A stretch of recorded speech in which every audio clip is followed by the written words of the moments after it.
540 WAUK, Milwaukee's real news and great conversation. And now on your FM dial at 100.3. Here's your Daily News Roundup.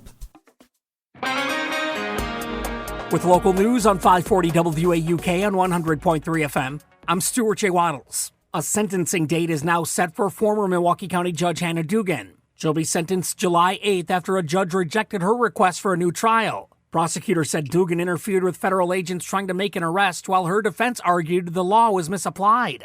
A jury found her guilty of obstruction but cleared her of helping the man avoid arrest. One of the country's longest-running Juneteenth celebrations is happening today in Milwaukee. City leaders raised the Juneteenth flag at City Hall yesterday, setting the stage for the annual parade today, marking its 55th year. The 2-hour event will include music, dance teams, and community groups. Organizers say the celebration reflects decades of local tradition and pride. The day also includes community partnerships, including a food donation drive connected to Summerfest. City offices in Milwaukee will be shut down today for Juneteenth. Garbage and recycling collection will be pushed back and drop-off centers will be closed for the day. The tow lot will operate on a limited schedule while parking rules continue to be as usual. It's all news all morning from 540 WAUK on 100.3 FM. A Milwaukee religious leader is being released from immigration custody after a judge ruled his detention may not be justified. Salah Sur, president of the Islamic Society of Milwaukee, had been held since March. The court said he raised a strong claim that he may have been targeted for his speech and noted his long history of living in the U.S. without issues. Homeland Security says he doesn't pose a concern, but the judge said he did not appear to be a danger.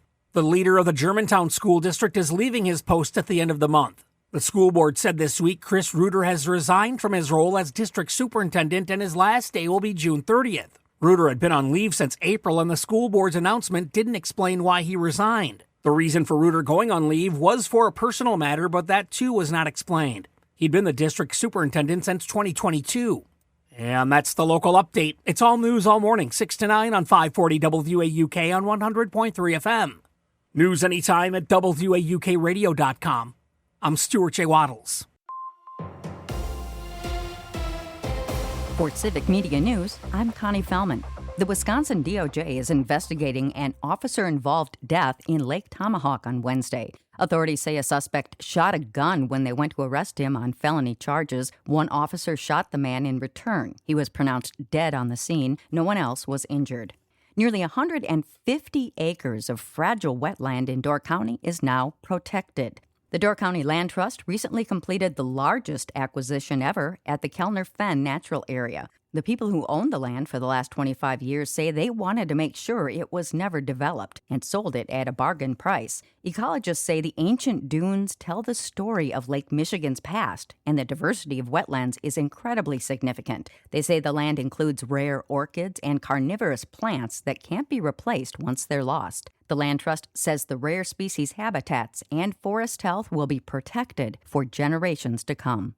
Democratic state lawmakers from Chippewa Valley hosted a thank you picnic for their volunteers last week, and now they turn their sights toward flipping the legislature. Civic Media's James Kelly has a story. State Senator Jeff Smith and State Representatives Jody Emerson and Christian Phelps welcomed supporters at Carson Park in Eau Claire on Thursday, thanking them for the work they've done to energize local voters ahead of election season. State Representative Emerson also shared her excitement about the possibility of a Democratic trifecta in Madison next year. We're going to be running hard this year because this is the year that we're going to make some big changes in Wisconsin. We are going to flip the assembly. Yeah, we are. We know we're going to flip the Senate, and we're going to keep the governor's house. Republicans Bruce Stabenow and Michael Ayala will challenge Emerson and Phelps in the state assembly races, while Michael Megadant Skinner will challenge Smith in the state Senate race. Appleton police say one person is dead after a dump truck filled with sand rolled over and crushed a car at an intersection yesterday.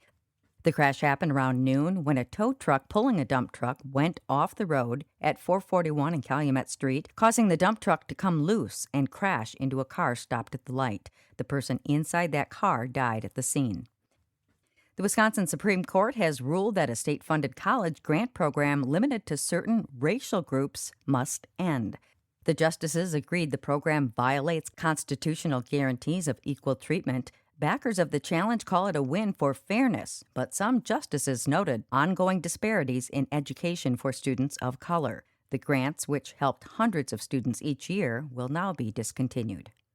Some people that get Badger care in Wisconsin may soon have to meet new work requirements or lose coverage. State officials are now preparing people for that shift.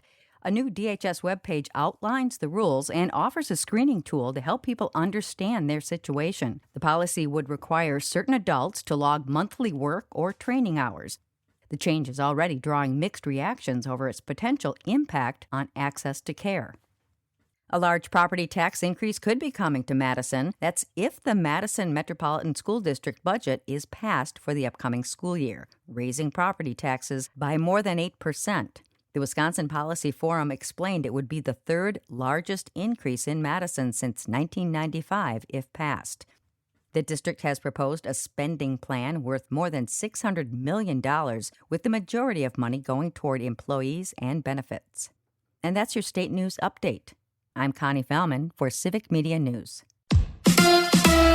The Brewers battle the Braves. Hi, I'm Mike Clemens with Sports Baseball. The Brewers in Atlanta tonight to begin a 3-game weekend series against the Braves. The Crew losing at home to the Guardians yesterday, 4-2. Cleveland manager Stephen Vogt. I thought we had good at-bats. I thought we battled. They've got good pitching. So I was really proud of the way we played. We're just going to keep working. The Brewers couldn't score late in the game despite bases loaded. In the 7th and 8th, reliever Grant Anderson tagged with the loss after giving up a go-ahead home run. Pat Murphy. Yeah, we had to go deep in our pen and gave up some runs there, but again, had opportunities, but it's frustrating when you have that many guys on base and don't get them in, or I'm sure our runners in scoring position, I'm sure we weren't real successful there. NBA speculation continues. Miami or Boston are the most likely destinations if the Milwaukee Bucks decide to trade Giannis. And another report says, look for co-owner Jimmy Haslam to take over control of the team and Wes Edens to step aside. With Sports on Mike Clemens. I'm meteorologist Brandon Bormans.